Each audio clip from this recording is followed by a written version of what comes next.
On today's episode of Christianity Still Makes Sense, we're going to take a deep dive together as I'll have Bobby unpack his moral argument from guilt that he developed for his doctoral work at the University of Birmingham in England.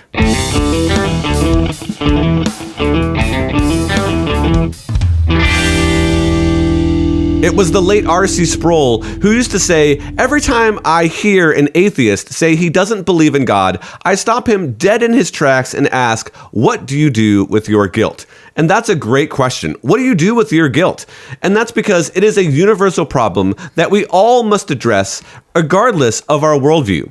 On today's episode, we'll discuss a certain type of guilt, namely moral guilt. And taking Sproul's question to the atheist, we will ask which worldview can better account for guilt, atheism or theism.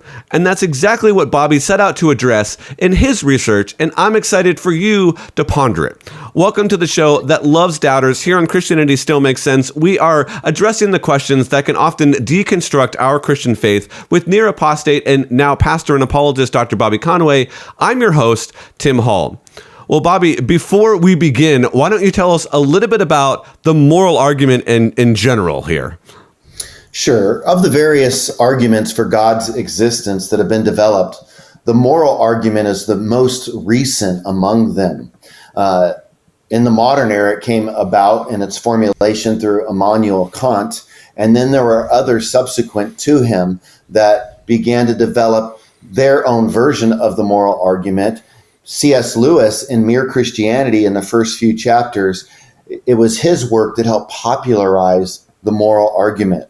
Now, moral arguments, they tend to argue from a particular moral feature, like the moral law, shame, or conscience, to God's existence. So they consider shame, conscience, the moral law, and they begin to grapple with that, and they argue to God's existence. The moral feature that I showcase in my moral argument is guilt. And I talk about the fact of one's guilt following a moral trespass. So when we commit a moral wrong, we are guilty. But that doesn't mean we always have feelings of guilt accompanied with it. Nevertheless, we're still guilty. Okay, well, let's get right to it. Now, I know that you've developed what you call a chain argument, where you can argue abductively in the first two premises from universal objective moral guilt feelings before concluding that universal objective moral guilt exists. So then you make a shift where you form a chain argument moving from abductive to deductive argumentation. Perhaps explain what you mean by abductive and deductive, and then share the structure of your argument in a syllogistic fashion. Does that sound good? Sure. An abductive argument argues to the best possible explanation. Okay. Whereas a deductive argument is bolder. If the premises are true, then it necessarily follows that the conclusion is true. So you're arguing for, airtight conclusion, where the other is the best possible explanation. Yeah. What I want to do when I'm talking with an atheist is say, hey, we both got this moral feature called guilt. Which of our worldviews best explains it? Atheism or theism? Now, I'm not even getting to Christianity at this stage, right? I'm just going to argue philosophically from moral guilt to a theistic God. That is a monotheistic version of God. I'll get to which monotheistic version of God best accounts for our guilt later. But right now, I'm just concerned with talking to an atheist in a abductive fashion, which worldview best accounts for our guilt. And so my moral argument goes like this, and this is where our listeners need to put their thinking caps on, because I'm speaking with an argument formation, a syllogism, right? So my argument goes like this. Premise one, if universal objective moral guilt feelings exist, then the best explanation is that universal objective moral guilt exists. Premise two, universal objective moral guilt feelings exist. Premise three, therefore, the best explanation is that universal objective moral guilt exists. So therefore, what did I do there? The first two premises followed by a conclusion, that was all abductive. Now I'm going to shift to a deductive. If universal objective moral guilt exists, then there is a personal, all-knowing moral lawgiver who is good and fit to hold us accountable. Well, premise 5, universal objective moral guilt exists. Conclusion, there is a personal, all-knowing moral lawgiver who is good and fit to hold us accountable. Okay, so you've laid out the argument. Now I think it's time to unpack it. So let's go to the first premise, which again, I'll just restate it. If universal objective moral guilt feelings exist, then the best explanation is that universal objective moral guilt exists. So are there some terms that we need to unpack here? There is. First, the word universal. This suggests that there are moral guilt feelings that are both universally ubiquitous and timeless. Okay. And what I mean by that is that the experience of our guilt feelings, it's universal, right? It's not culturally bound and it's not time bound. We've experienced guilt throughout time and throughout various cultures. So there is also a large agreement amongst cultures of what guilt is. Now, to account for these moral similarities, we can consider C.S. Lewis, right? In his appendix to The Abolition of Man, he shares how cross-culturally there's a lot of similarity. Now, the differences doesn't mean that we don't have similarity as well. And if we can show that there is similarity, then we can start moving toward some type of objective morality. Okay, so let's talk a little bit more about the guilt feelings. Define the guilt feelings. How does that distinguish between a person's just kind of feeling guilt and a person's objective guilt for actually violating a moral law? Talk to us a little bit about that. Okay, yeah. I would say, Tim, even backing up for just a second, I would want to say that objective moral guilt suggests that moral truths are violated, but they hold regardless of a person believing it or not. So if Hitler thought it was right for the Holocaust, objective morality would say it was wrong regardless of what he felt. Okay. And guilt feelings can be distinguished from a person's feeling guilt and actually being guilty. A person can feel guilty and not be objectively guilty, or they can be guilty and not feel guilty. So we're looking for the correspondence. Like if I feel guilty for stealing a car, then I should be able to look out there and see, oh, I stole a car. Now, I would say, how might an atheist reply to these statements? It depends on the type of atheist that you're dealing with. So you'll get some who are moral realists or moral anti-realists. And that's just to say that some believe that morality really does exist, that it's objective, and others would say that morality doesn't exist. So you could feel guilty, but you're not really guilty. Okay. So, Bobby, you list 4 objections to the moral anti-realist, which you just explained, would have against this kind of argument so far. Will you walk us through those objections? And by the way, I just love how you're kind of preempting the possible objections for some of this. So go ahead and lay these out for us. Sure. So one objection that somebody could make is they might say something like, guilt cannot be objective because moral truths clash. These claims clash, so to speak. And we can concede that evidence exists that reveals that cultures are morally nuanced. But we should quickly add that existing evidence for some moral relativity does not mean there's no such thing as any moral objectivity. So there might be that clash, but it doesn't mean that there's not anything to be objective. We agree in certain areas. Just as it would be extreme to claim there is universal moral alignment regarding all morality, it would also be equally extreme to contend that there is no alignment regarding any morality, right? Another objection somebody might make is something like this. Morality is simply a matter of one's taste. But the problem with this is the person who wants to make this claim is basically going to end up with no objectivity whatsoever. There's no way to ground right or wrong. You and your own taste set the rules, and this is problematic. Especially when morals clash. What if one has a taste for murder? Or what if one has a taste for pedophilia? If it's about taste only and not objectivity, who's to say his taste is wrong? If it's wrong, right, then it's objective and objectively wrong. Third, I would say that people could bring up as an objection 10. Hey, 10! A third objection people could bring up would be that guilt cannot be objective since morality is a human construct. So this is kind of like a social contract theory. But the problems with this are a lot.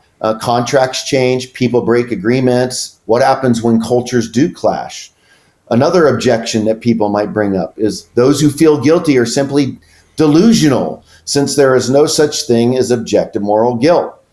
Now, I think we need to ask, is it not more obviously true that some things are obviously wrong, right? Like, wouldn't it be obviously wrong if somebody decided to dissect their science teacher for fun? Like, yes. It seems more obviously true that that is wrong than to say you can make a claim that there's no such thing as objective right and wrong. So those are a few thoughts that I'd add there, Tim. Well, let me just say to our audience real quickly that there is a lot here, no doubt. You're taking 7 years of research and putting it into a 25-minute conversation. So I would love to invite our audience to leave a comment, leave some questions down in the chat. If you're listening to this on the radio or on our audio-only podcast, head on over to our YouTube channel, leave a comment or question. And we realize again that people might be thinking, wow, I feel like I'm drinking from a fire hose here, and there's a lot of important stuff. So your second premise, let's move to the second premise here, that universal objective moral guilt feelings exist. What's an objection that somebody might have to this? Some people will point out that psychopaths are proof that universal objective moral guilt feelings exist. I don't think it carries a lot of weight. For example, Tim, I'm colorblind. Does that mean that objective color does not exist? No. And are people universally not colorblind? Of course. So you don't deny objective color on account of those who are impaired. So there are psychopaths, but we think about let's think about our friend David Wood, who's a psychopath. He doesn't feel guilt, but he recognizes right and wrong. And so you can recognize moral right and wrong even if you don't feel it.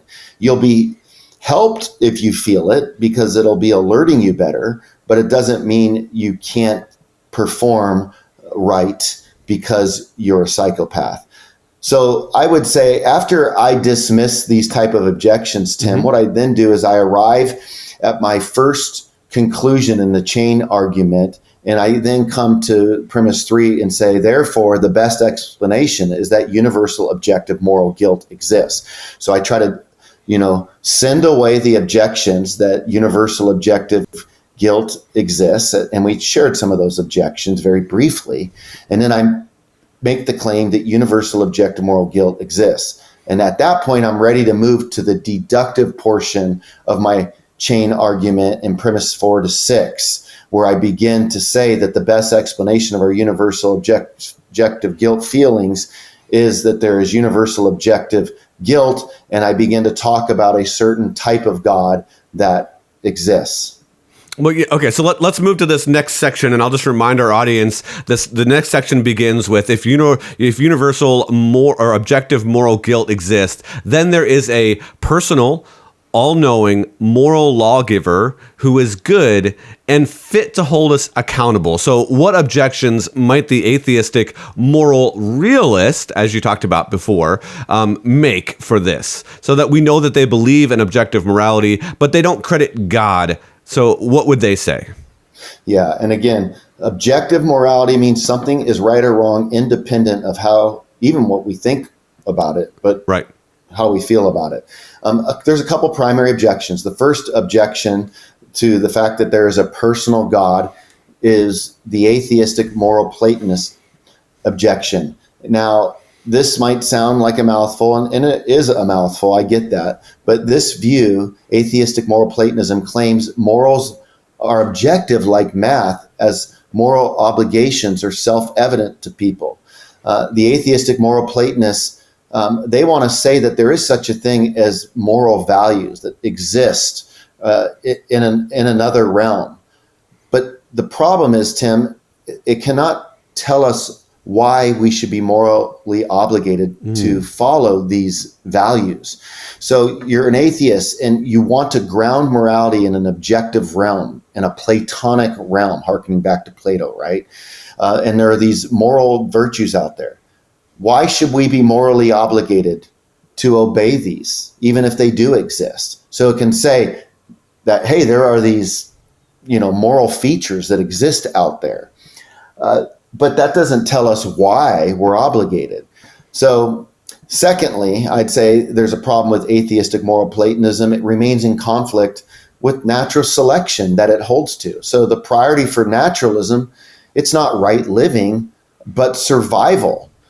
So what explanation can a moral phenomenon of guilt after we think about, atheistic moral Platonism? It can't really hold. I think a particular type of God, Tim, namely a God who possesses 5 attributes. He's personal, all-knowing, a moral lawgiver who's good and fit to hold us accountable. Now, we begin with the first attribute of the first type of God being described. And my first attribute is this, that God is personal. In order to be universally offended by those in the past and the present, the offended must be a personal agent. A person cannot offend a non-person, like an abstract object, like atheistic moral Platonism. Yeah. The offense requires personhood. You're not going to be offended if you're not, a person. You're going to take no offense unless you're a person. An atheistic moral object's not going to be offended. So moral guilt is not making good on one's obligation, like a check engine light. It's meant to alert us. It's telling us we've offended the one whom we're morally obligated to. Whew. Okay, so we're all trying to keep up here. Like, again, if people got questions, they can leave them in the comments, but let's move on a little bit. So I think we've addressed the first objection. What's the second objection to your premise that a personal God exists? Well, Eric Wheelingberg's the atheist who is an atheistic moral Platonist, and he refers to the anonymous source objection. And for him, he wants to say that if a personal God exists, why doesn't he make his commands more obvious to us that he expects us to obey? And he likens it to somebody receiving a letter from somebody that's an anonymous source, and they impose obligations on us. Why should we be obligated to obey this anonymous source? And given Wheelingberg's position, I find his objection ironic, right? Because remember, he believes that you can ground morality in the realm of Platonism, that there are these atheistic, or that there are these moral, free-floating, ontological, abstract ideas that exist, these values that we're to conform to.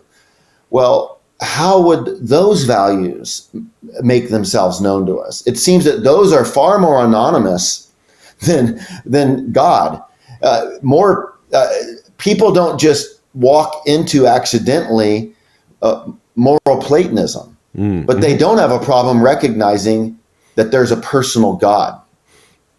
Right. So it's almost like they grant something there, but then they kind of take this weird little left turn. Exactly. Okay, so we've talked about kind of the idea that God is personal, and you've argued for that. You've hit some objections to that, but you give 4 other attributes that you identify. Can you discuss those as we begin to wrap this up? So there's a light at the end of the tunnel here, folks. Yeah. And actually, it's funny. We're trying to break this down here, but we're not even getting into like the Nietzsche and the Freud and the Darwin stuff that I studied. That is actually really helpful to understanding people and the way they think. Totally. But the second attribute is premise 4 is that God's all knowing. So a person cannot be offended unless he knows about the offense, right? And to be universally offended, the offended must be all knowing to account for every human offense. So that's pretty cool, right? A third attribute would be that God is a moral lawgiver. It's his laws that are broken. He's the one we are accountable accountable to ultimately. He gives us his commands through our conscience, which helps us to discern right and wrong, whose commands become our moral obligations. And in the event that we do not make good on our moral obligations, we are rendered guilty. Another attribute that we can draw would be the fact that God is good. Our guilt tells us that God cares about morals. That's because he is good. Why is it that we only feel guilt when we do bad? If God was evil, Tim, it seems he'd want us to feel guilt when we do good. But that's not the case, right? We feel guilty when we do bad. A fifth attribute that I would point out is that God is fit to hold us accountable. Given the fact that he is personal, all-knowing, good, and a moral lawgiver, he is able to hold us accountable. Now, at this point, I've argued from a philosophical place of our guilt to a theistic version of God as the best explanation, and to the fact that God exists. But it's not clear how at this stage God would hold us accountable. So having argued by implication that this type of God exists, we're still kind of left with the problem of our guilt and what do we do with it. Well, okay, so maybe we can try to kind of start landing the plane here. So what are some thoughts as we kind of wrap up and as you address that last piece that you just kind of brought up? So let's begin to wrap this thing up. Sure. So what I want people to understand, Tim, is we begin by saying to the atheists, we both have this feature called guilt that we got to deal with it. Mm-hmm. Let's talk about what best explains our moral guilt. And the atheist can fall into one of two categories. He can be a moral realist, or he can be a non-moral realist. That is to say, he can believe there's such a thing as objective morality, or he can deny that objective morality exists.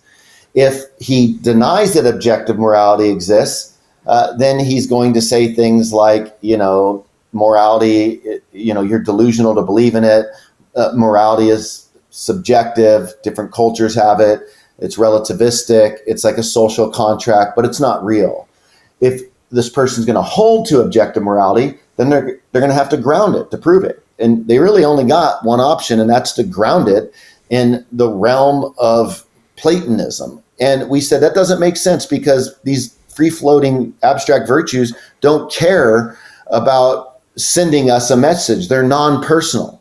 So what kind of God would it take to reveal to us our guilt? And we said, well, it seems like our guilt shows us that God's personal. Like when we do wrong, we feel like we've offended someone.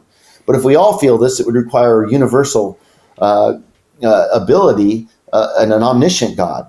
And so what's amazing is this moral lawgiver who's good, when you think about his attributes, it corresponds to the Christian God.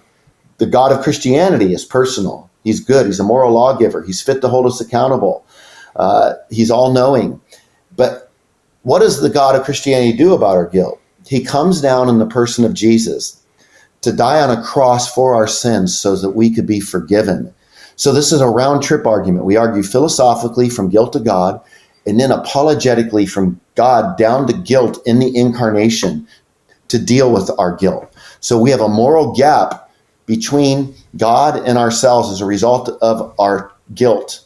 But Jesus on the cross wedges the gap, closes the gap, dying for us for our sins.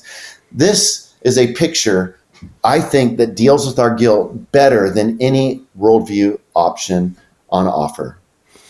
Well, again, there is a lot more that could be said, a lot more you have penned on this topic. So I think we'll kind of leave it there for now. But I would invite our audience that if you are enjoying this episode, that you subscribe to our YouTube channel. Again, like I mentioned earlier, if you're listening on the radio, thank you so much for checking it out. If you're listening on our audio-only podcast, both of those audiences, we would love to have you come over to our YouTube channel and subscribe, give us a thumbs up, click the notification bell, leave us a comment at the bottom of this video. And if you have somebody that maybe would want to do a response video to some of what Bobby said, we we would love to know that as well. You can leave that in the comments, and maybe in a future episode, we will respond to that. We have lots of other content. Bobby's putting out multiple shorts a week. We have the Making Sense of Scripture that comes out on Wednesday afternoons on our YouTube channel. It's the only place that you can find that. And we also do periodic live Q&As. And with that, we will meet you next time on the episode of Christianity Still Makes Sense. Thank you for checking out this episode of Christianity Still Makes Sense. This show is just one of the many resources available to those who are doubting their Christian faith. You can also find others at ChristianityStillMakesSense.com. This is a listener-supported show, and your gift of any amount helps shows like this continue. Click on the donate link on our website. Also, catch Bobby on Pastor's Perspective, where he answers your questions. Finally, if you're watching on YouTube, be sure to click subscribe and check out our other videos on the channel.